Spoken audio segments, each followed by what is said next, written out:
কেউফালে গুজৰি গুমৰি আহিলে বান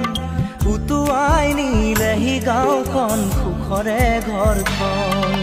পলকতে উটি গৈ গোহালিৰে গৰুহাল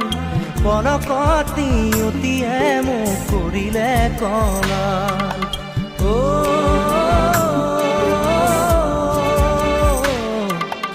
উটুৱাই নিলেহি গাঁওখন সুখৰে ঘৰখন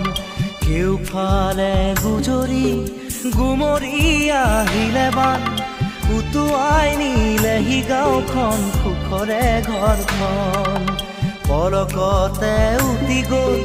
গোহালিৰে গৰুহাল পলকত নিয়তিয়ে মোক কৰিলে কঙাল